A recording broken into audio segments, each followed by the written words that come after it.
This is Gareth Southgate, and this is the Three Lions podcast.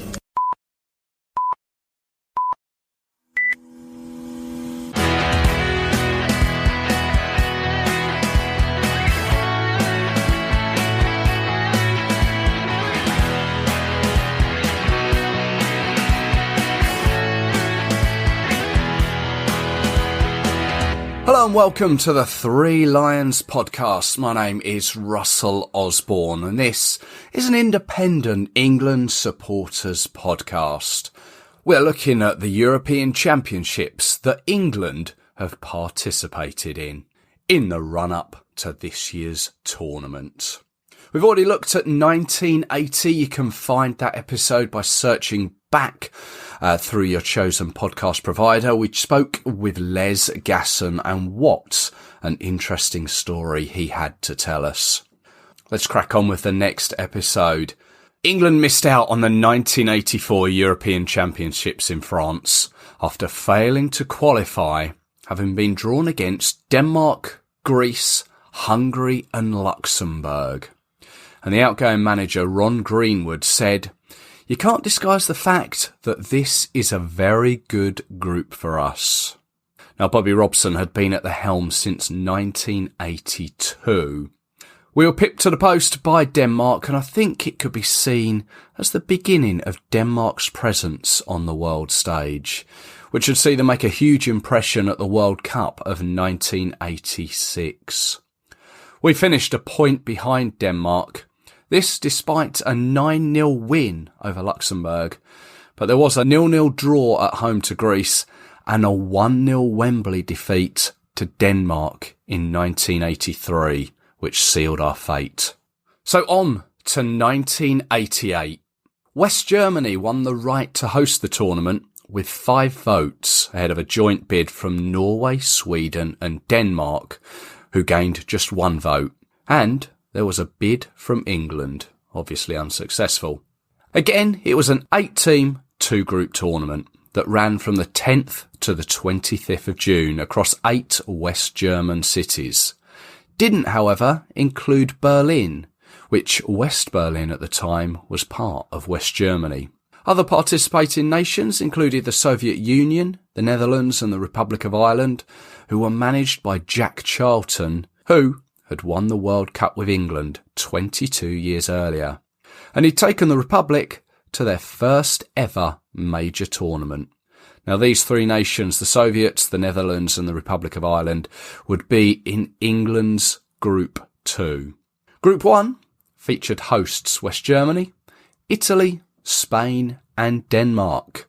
And there would be no space for holders France. Now, England qualified for 88 after finishing ahead of Yugoslavia, Northern Ireland and Turkey without losing a game, and only drawing once, that with Turkey 0-0 in Izmir. It did include the 8-0 home win against the Turks, and goals were spread around the team. Gary Lineker getting 5 in qualifying, Barnes got 3, Beardsley, Waddle and Brian Robson with 2 each. Now, Bobby Robson had experienced the World Cup 2 years earlier in Mexico. Gary Lineker was, of course, the Golden Boot winner, but we'd been expelled at the hands and magical feet of Maradona. However, England fans' hopes were high, and Robson took 20 players to Germany. They were 2 goalkeepers, Peter Shilton and Chris Woods, defenders Gary Stevens, Kenny Sansom, Dave Watson, Tony Adams, who was the youngest player at 21 years old, Viv Anderson, Mark Wright and Tony Dorigo. Midfielders Neil Webb, Brian Robson, who was the captain, Trevor Stephen, John Barnes, Chris Waddle, Steve McMahon, Peter Reid and Glenn Hoddle. And up front, Peter Beardsley, Gary Lineker, who at the time was playing in Barcelona, and Mark Haitley, who at the time was with Monaco, alongside Glenn Hoddle.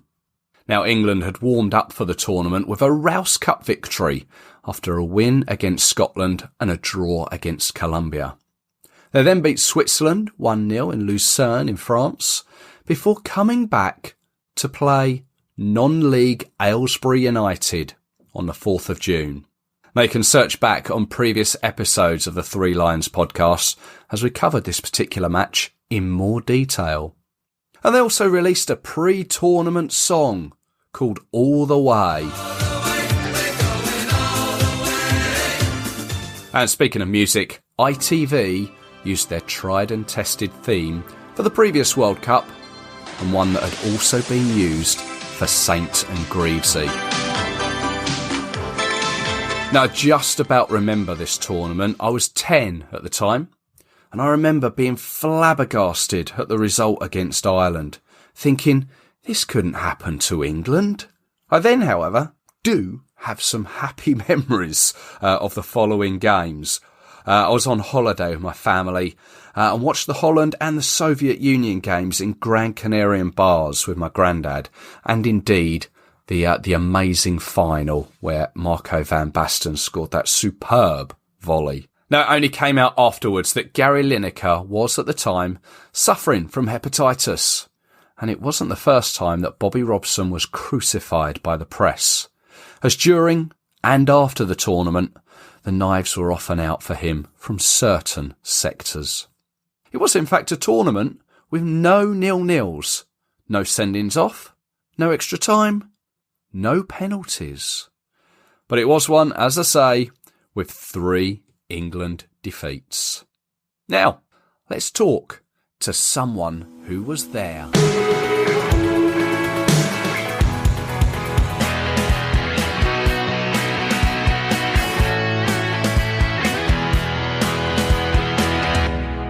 Now I'd like to welcome to the Three Lions podcast as we carry on our look back at England's participation in the European Championships. This time we're going back to 1988. I'd like to welcome host of the Beesotted Brentford podcast and England fan, Billy Grant. Billy, hello there.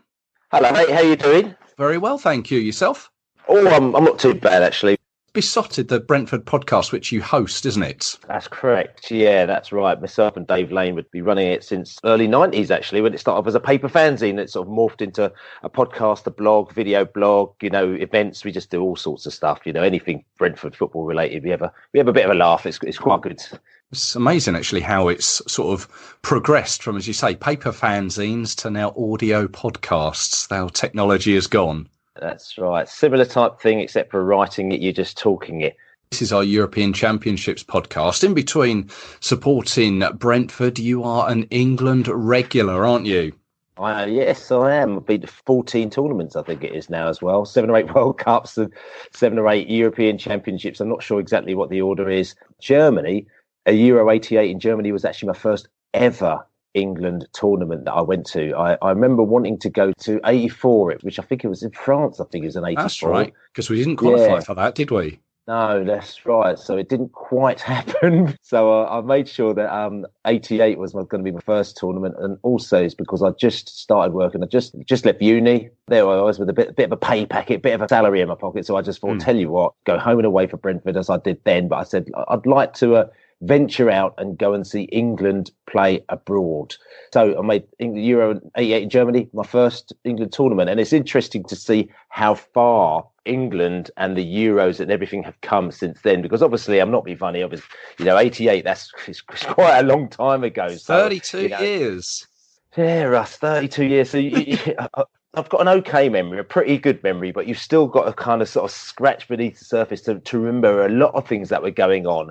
And you just didn't realise kind of how, what the word is, it's sort of primitive is probably not the word the tournament was, but it's very, very much in this embryonic stage, because it wasn't the biggest tournament in the world for a start, the Euros then.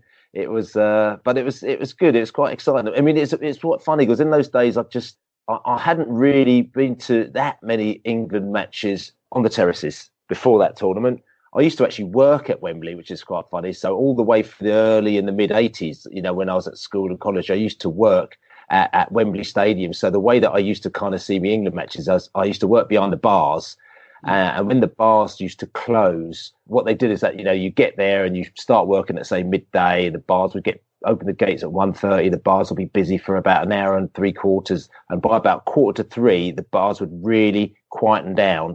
And then afterwards, I'd sort of pop out of it wasn't really allowed to, but I used to pop out and go and watch the match for about sort of kind of half an hour, 35, 40 minutes. And after I'd pop back for half time, and then I'd serve at half time, and then I'd catch the second half of the match. So that was me sort of kind of catching my England matches at Wembley during the 80s, because like I said to you, as a student at the time. But the funny thing about it is that the only match that I wasn't able to do that for was I was working at England versus Scotland. And and that was funny, right? The Scots came down, they were everywhere. And I remember sort of you turn up for work, and normally it gets quiet, then it builds up to a certain time. The Scots were in the ground early, at the bar early, and literally you were just working your socks off, pulling more pints the whole time. You know what I'm saying? And it got to the game. I was thinking, right, I'm going to pop out to see the game. But no, the Scots didn't even bother going and watch the match. They just stayed in the bar for the whole match. So I had to work for the full 90 minutes of the match while these mad Scots were just like completely drinking the place dry.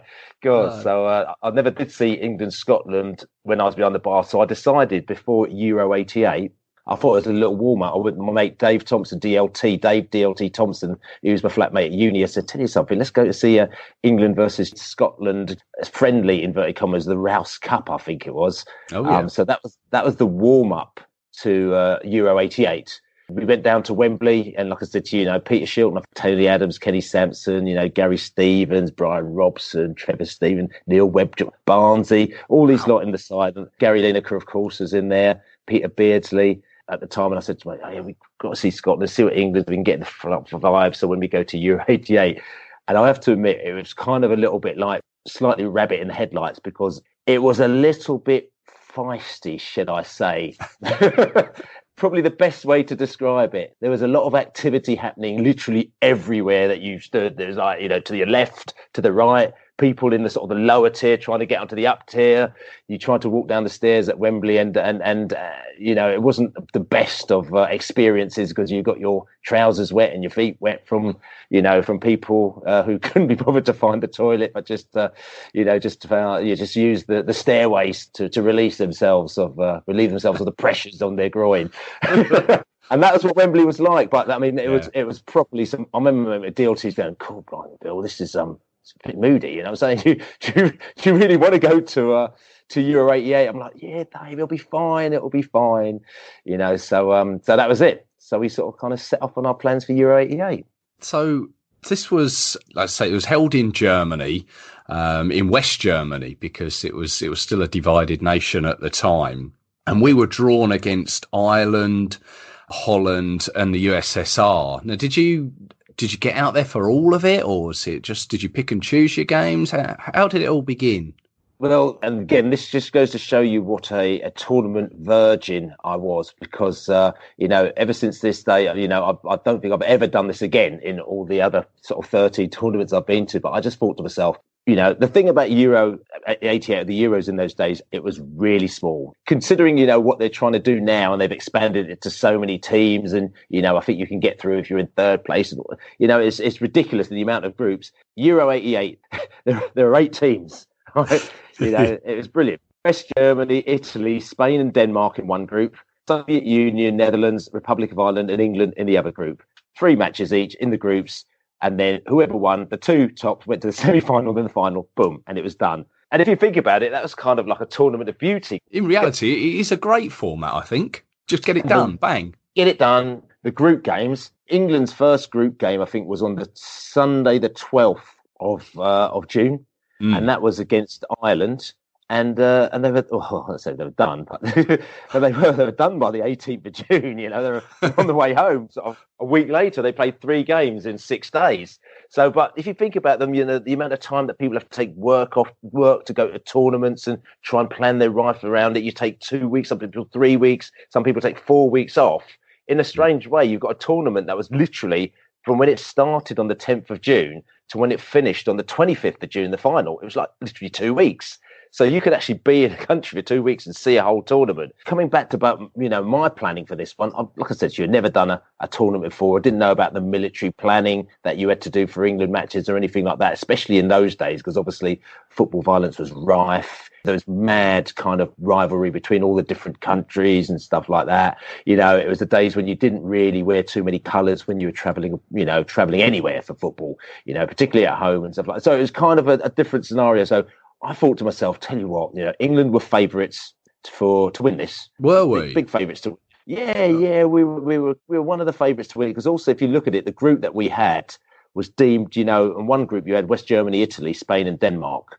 Okay, so you got West Germany and Italy on one side of it. So we were on the other side, which was Soviet Union, Holland, Republic of Ireland, and England. And we thought, there we go, Republic of Ireland and Soviet Union. We'll easily we'll finish in the top two of that. Yeah. So again, in my forward planning, I'm thinking, okay, right. So the first match is against Ireland. Okay, second match. Tell you what I'll do is if you get for the third match, and then you can go out there for third match and semi-final and final. You'll be there for a week.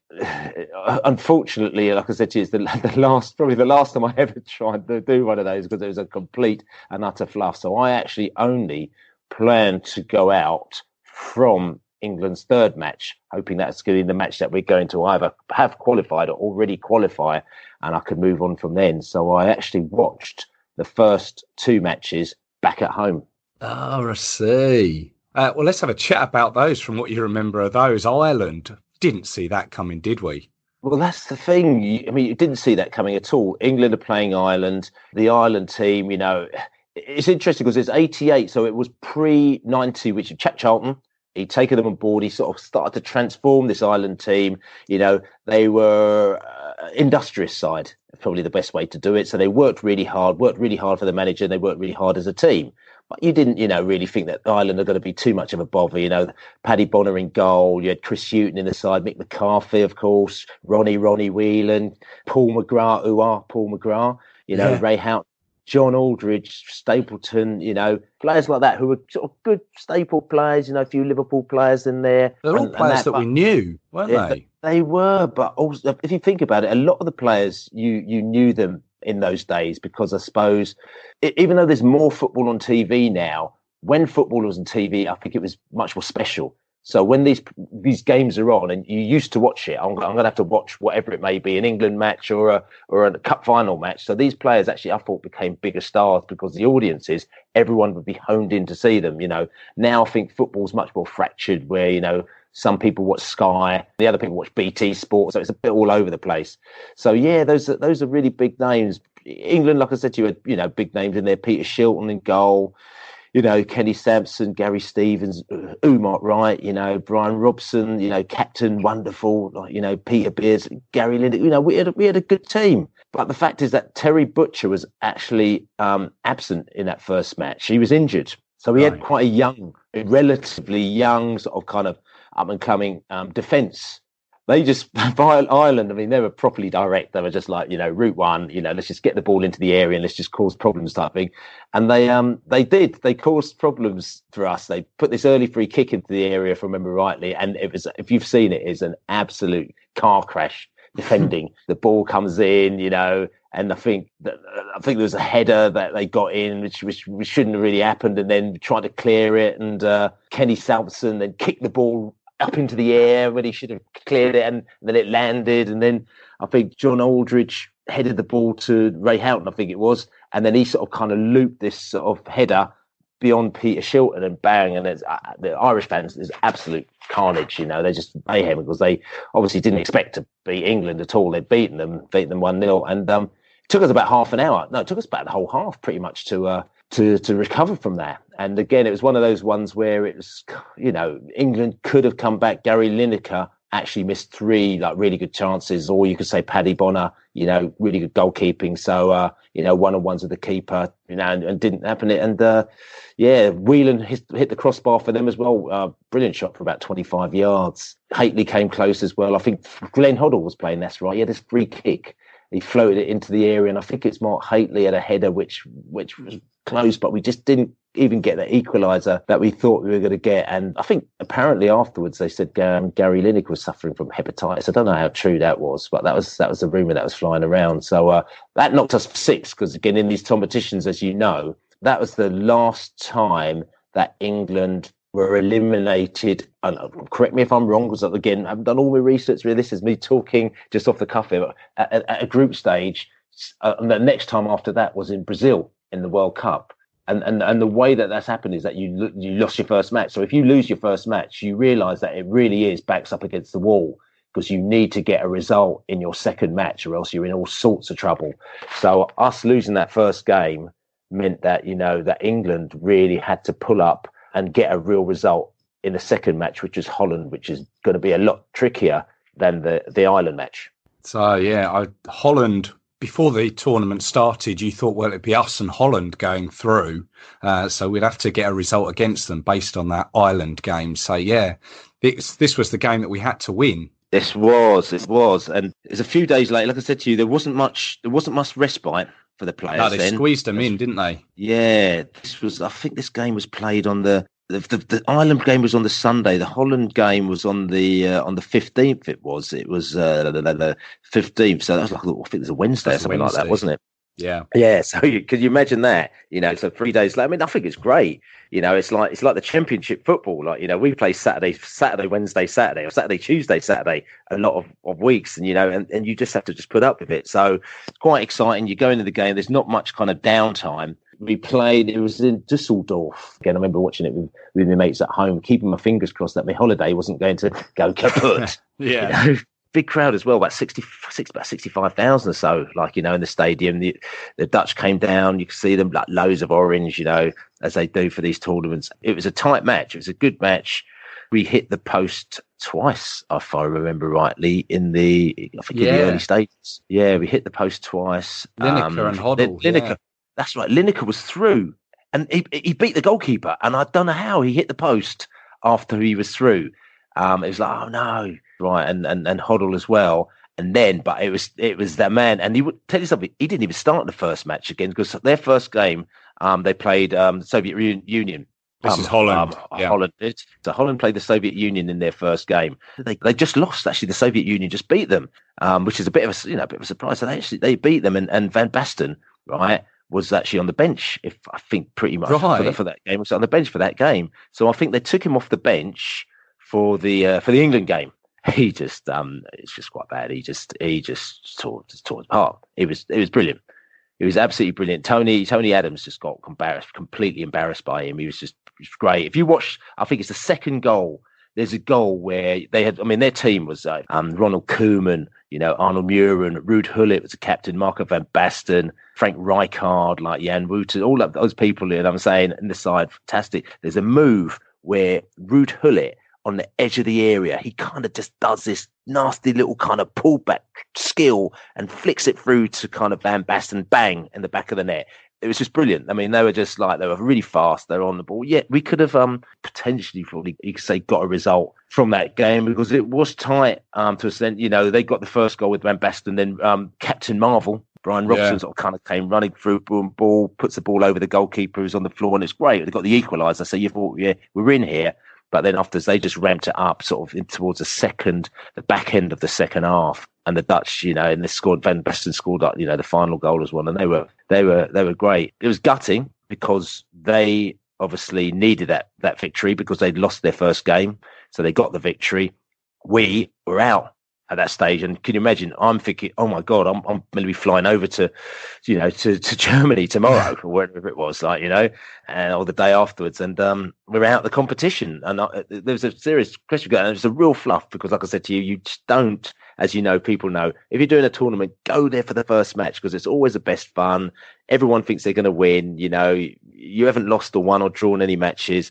Don't try and be too clever by saying, oh yeah, like the Germans, easy for them to do it. I remember seeing the Germans in Japan, and we were going. Germany played Ireland, so I went to the Ireland-Germany game, and I turned up to that match. Right, and there was about 3 billion Irish, and I counted them. I was counting 800 Germans. Right, there was none of them, and there was none of them in Tokyo. There was none of them in on this train on the way up. There was none around the stadium. They were just nowhere. And eventually, when you saw a German, everyone's going, "Oh!" All the Irish going, "We've seen a German. We've seen a German," because it's like funny because literally they were nowhere. After the game, they won the late goal, if I remember rightly. So 800 Germans were jumping up and down in this stadium, which was like I said, there literally must have been about 20,000 Irish inside there. And we got back on the train. We didn't see any Germans again. We went back into Tokyo and we were out all night as everyone was in Roppongi having a laugh. And standing up there chatting away. And all of a sudden, about 4 Germans walked past about 3 o'clock in the morning. So I went to them and I said, look, I'm not going to go. It's cool. Glad that you're out here. You went to the game today. Yeah, I said, why is there no one here? And they said, don't worry, we will be here for the final. And the way that he said it with such sort of confidence, and I was like, what are you talking about? And it's almost like we don't bother even come out for the early stages. We just sort of kind of come out from the quarterfinal on because we always know we're going to be there. And it really kind of angered me a little bit because I was thinking, the arrogance of the Germans. The point I'm saying that is that they could do that, but we can't. So if you're an England fan, you've always got to go out from the first match because you just never know how long your holiday is going to be. I made the massive bluff of, like I said to you, of booking the day after England got eliminated from Euro '88. Well, so Frankfurt was your destination, wasn't it, for the USSR game? Yes. Were you considering not going? I did consider, but then I thought, tell you what, look, we're going to go out there. It's a football match. It's going to be a bit of a laugh. I've paid for it anyway, paid for the hotel. Let's just go and see, let's see what it's like. And also the other thing is you have to consider as well, because there was loads of news going around about the trouble. There's a lot of trouble that was happening at Euro 88, quite a lot of football violence everywhere. So, and there's a lot of right-wing affiliation to England as well. The National Front had jumped on board and they were, in certain sections. So me travelling alone as a Black England fan, I have to be, I've been to football a lot. So I'm very streetwise, but at the same time, I have to be careful to know that, you're going to be travelling in the right places. You've got people that have got your back and that kind of stuff. So I had to be a little bit careful, and especially going into Germany, which also had its proper neo-Nazi kind of skinhead thing going on. So it was all a little bit kind of like, you have to be careful. But I thought, tell you what, I'm going to go and I'm going to have a little peep. So I remember getting the plane with my mate DLT. We landed. Frankfurt Airport, we got the train into the station, and the first thing I remember, because I heard a lot of the information that a lot of the England fans were in the main square, so that's where they were. So we were going to go into town, have a look to see what's happening. Got into the station, and as we got off the train, there were literally like this massive troop of kind of black shirted German skinheads, like and the thing is, in them days, I thought, I tell you what, I need to kind of negotiate myself off this train, make sure these guys don't see me, and see if I can kind of get to wherever we're going.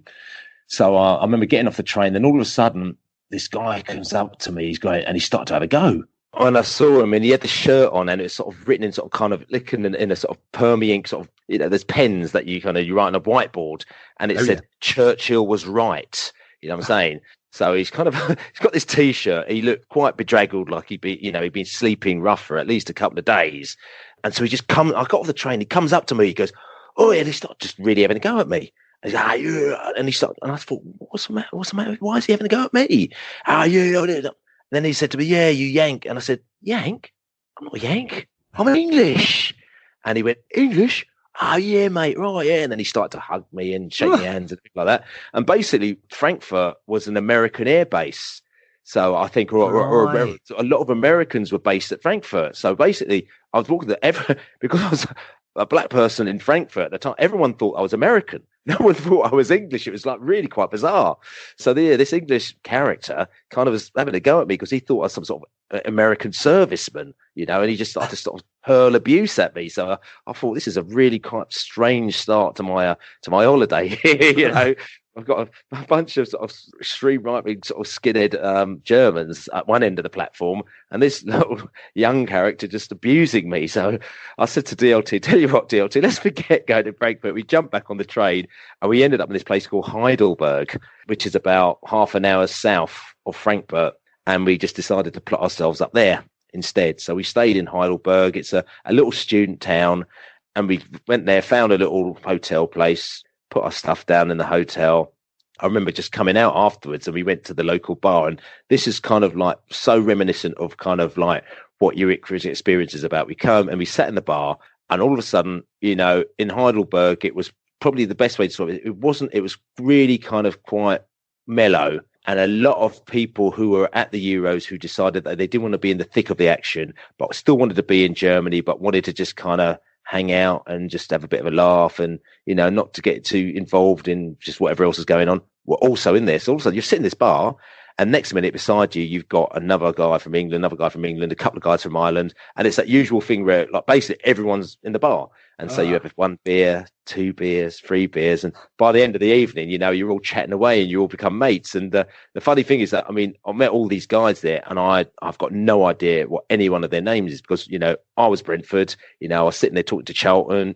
My mate Gil teaches Charlton. I remember talking to Wolves, and so everyone just had a club. So everyone, all right, Wolves, how you doing? You want a pint, Wolves? Yeah, Brentford, right? Oh, cheers, mate. I'll have a lager. So that was it. And then the Irish guys came in as well, and there was no animosity. There's no problems with them.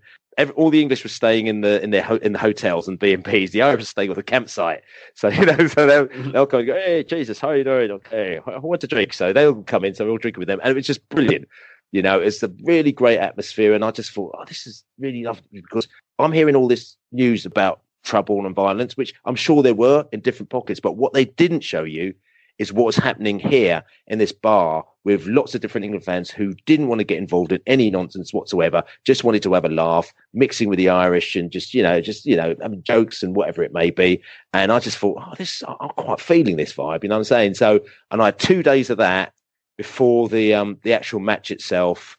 And I just thought, I got the travel bug, the bug for sort of travelling to international football just from that 2 days before the match, because if anything, the match kind of probably spoiled the weekend, because as we try and say, kick football out of football. So yeah. We didn't quite kick football out of football. I think England almost kicked themselves out of football that tournament. But yeah, it was great anyway. What are your memories of the game? Because there's a particular book that we've mentioned before, and it is edited by a good friend of yours, David Lane, England Till I Die, that you mention about the game and seeing some well-prepared tanks.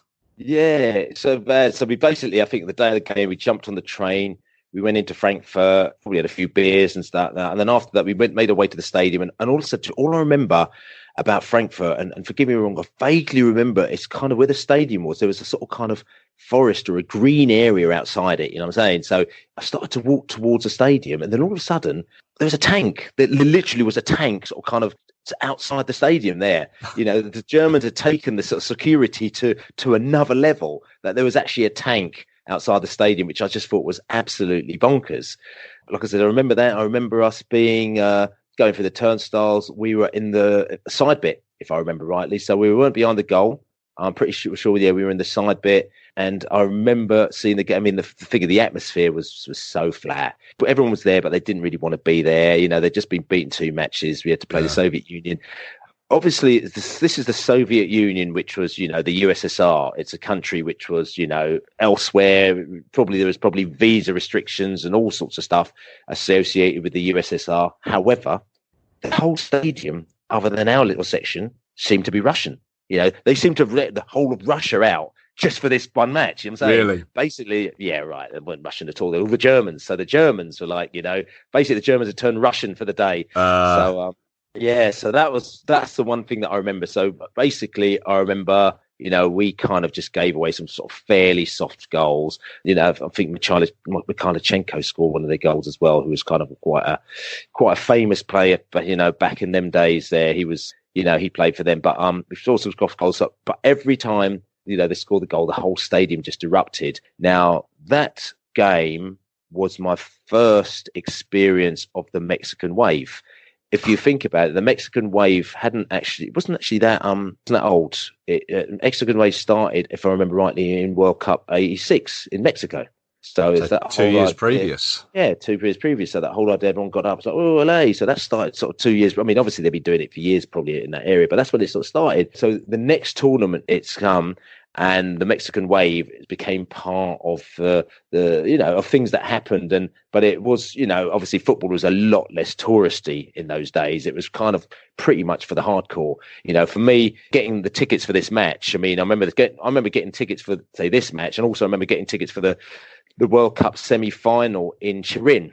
And literally, what I did is I went down to 16 Lancaster Gate, which is where the FA was. And I knocked at the door and I said, excuse me, I'd like a ticket for the game. And they went, oh, right, here you go. It's 10 quid or whatever it is, and just paying the money. And that was how you got a ticket. I think in 1990, they started the England Supporters Club, as it was called. You just kind of signed up to this England Supporters Club, and basically it just allowed you. I mean, I've had tickets all the way through to the final for every tournament since 1990. But at that one, you literally just went, what do you want? And you went, final, semi-final. And they gave you these little voucher stubs.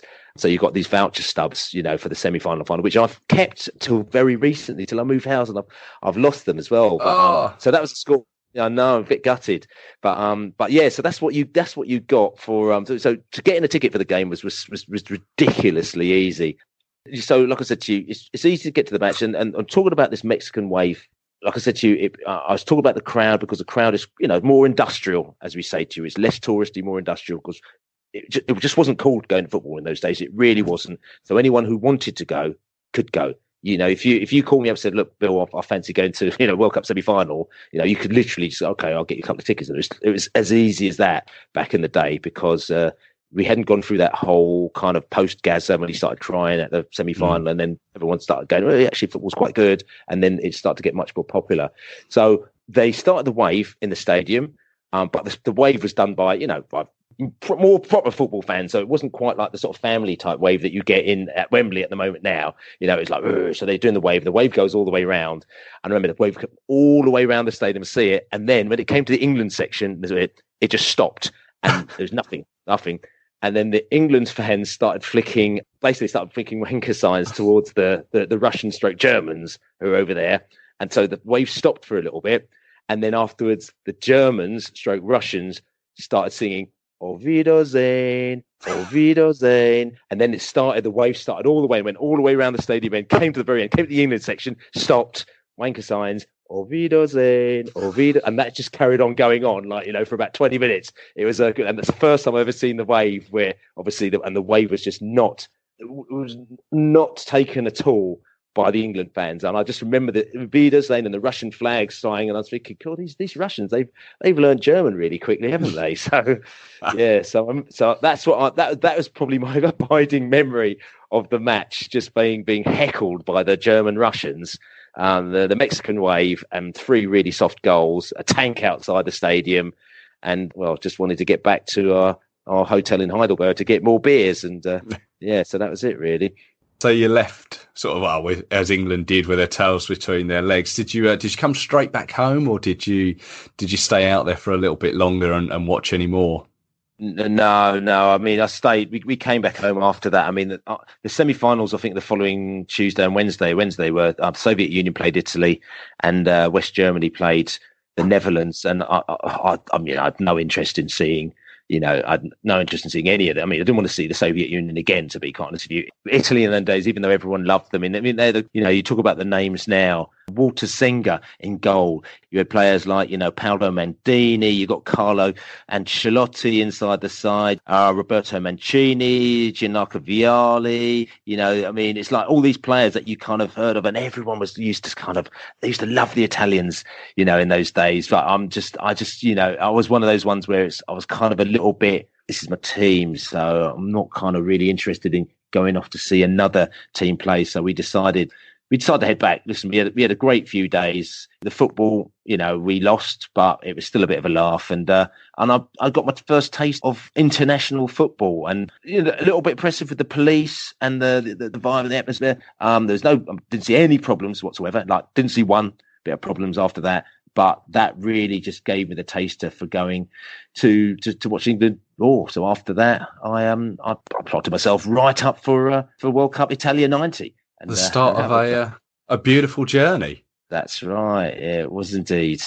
Yeah. So let's fast forward then to later on this year, as the Euros are sort of, it's home based, but there's the chance that we could be going on a couple of European jaunts. What's your take on later on this year? How do you think it's going to go? Yeah, it's a bit of a weird one, because I must admit, when I heard that the Euros is going to be in all the other countries, I was really gutted, because I really love this whole idea. When I met my wife, who's been fantastic, obviously, she's great, because she just lets me go to loads of football, and I'm lucky I work for myself. I met her, first of all, I said, look, just to let you know, every 2 years I kind of just go away for like 3 or 4 weeks to some sort of country somewhere, because that's just what I do for football. And she's at the time, she's like, that's fine, that's great, yeah. 8 tournaments later, she's kind of a little bit like, okay, you've got kids now, we need to kind of work out this kind of how this is going to work. But the European Championships, initially I was gutted because I was thinking, oh God, normally we'll go off to Germany for a couple of weeks, or we'll go backwards and forwards. But the fact it's in this one country, and because it's in that one country, everyone goes to that one country. So if you go to Hamburg, you've got a certain set of fans down there. Then if you go to another country, another town, you go to Berlin, then there's another set of fans there, and it's all a right laugh.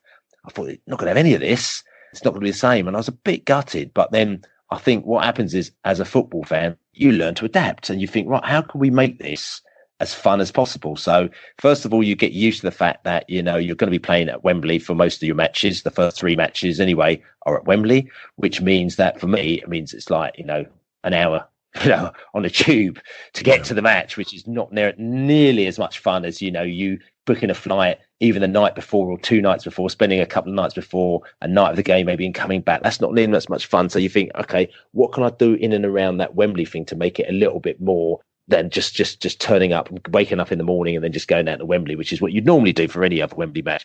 But then what we decided to do is that we're taking the punt that we thought England are going to be playing in Copenhagen or Dublin and Rome and St. Petersburg. So we thought, look, if they finish third, then we've had a terrible tournament and we can't account for that one. So we've decided that we're flying over to Copenhagen regardless. So we go in there for the weekend, flying there on the Friday, just like you would do for Euros, spending Friday, Saturday, Sunday in Copenhagen. And then we're actually flying from Copenhagen to Dublin, assuming that England actually are going to finish top, and then from Dublin back to London. So you've got a bit of a weekender there. One of our mates who travels normally with us, he actually lives out in Copenhagen and he's flying over. But we've also got a contingency flight back from Copenhagen back to London on the Monday, just on the Tuesday, just in case we finish second and we'll just have to bin the Ireland flight. So we've kind of got this whole Copenhagen, Dublin holiday thing all sort of mapped out for us. And that's our kind of Euro holiday. And then the other one, I think we're going to probably, we're going to book Rome, try to see if we can get there as cheap as possible. If it doesn't happen, then we'll bin those tickets. St. Petersburg, I don't know, it's a bit too expensive to take a punt on that one. And I think if we finish second, we'll just have to see about that and may have to bite the bullet. I don't know. So that's it. But that's the military planning that you have to go through as an England fan to try and get all these bases covered. Because as you know, if you do things a lot closer to the time, it becomes a lot more expensive. But the idea of losing a 40 quid flight to Copenhagen, I'm not you're not saying I'm minted, but it's better than having to spend 350 quid for a return flight to Copenhagen a bit nearer the time. So that's the kind of things we've done. So and it gives us a little bit of a holiday out of it. And I think my missus, like I said to you, has been absolutely brilliant with me. Will probably, allow me one weekend away, of fun rather than the 4 that I normally have. And Rome, I'm a little bit nervous about, to be quite honest with you, because the police out there are a little bit moody, and the local fans, particularly as you know, they just a bit angry. But as you know, as England fans, we're quite used to that, and you just have to just kind of just find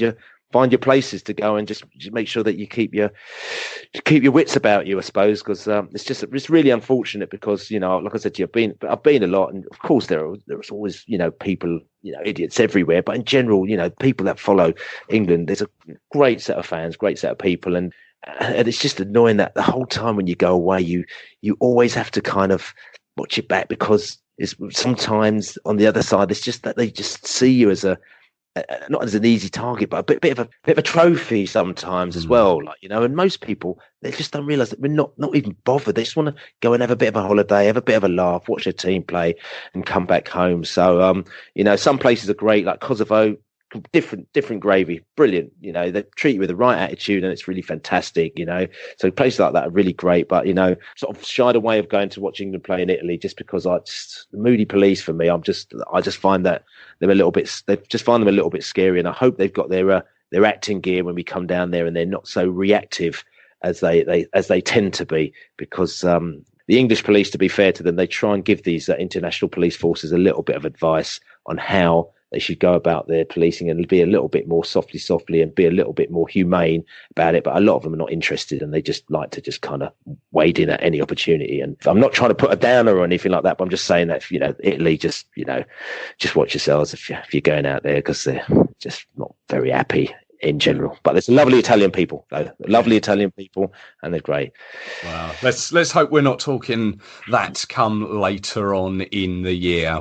Mate, it's really good chatting to you as well, mate. I love the podcast, love everything that you're doing, and it's just great. And hopefully England, we've got a great team out there. We've got a great attacking force, and all we need, I think, is a little bit of luck. If we get a little bit of luck and a little bit of rub of the green, this tournament, we could have a lot of fun, I think.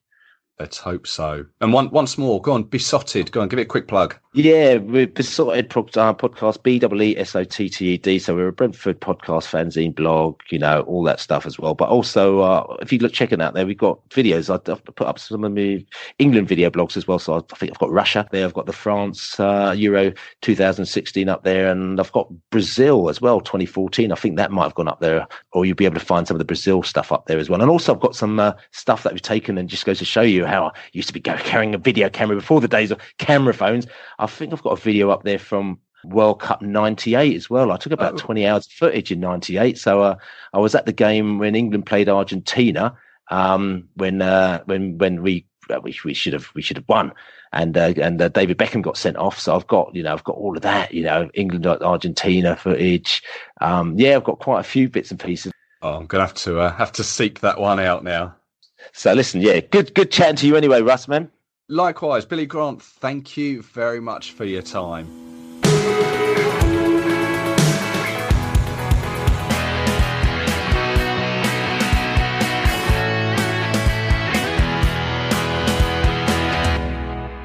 Thanks to Billy Grant there for his memories of Euro 88. Now, I hope you've enjoyed it.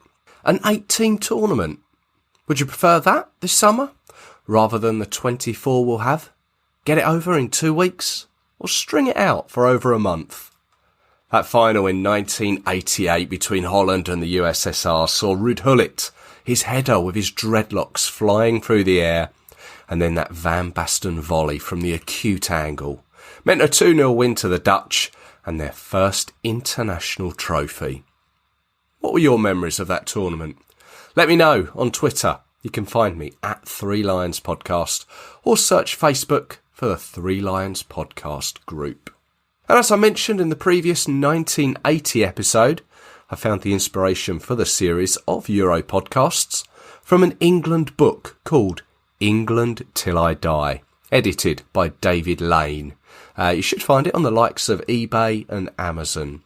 Billy and more of his stories, they feature in it, and indeed so do many other England supporters' stories. That was Euro 88, the second in this series of England at the European Championships. Sweden 1992 is coming soon with another fan who travelled. Previous 3 Lions podcast episodes, they're still available. Just search your podcast provider or take a look at 3lionspodcast.com. Plus, I'd be grateful if you could leave a little positive review on the likes of iTunes or Spotify. Means that the podcast gets a little more exposure and more people have the opportunity to find it. So until the next time, cheers!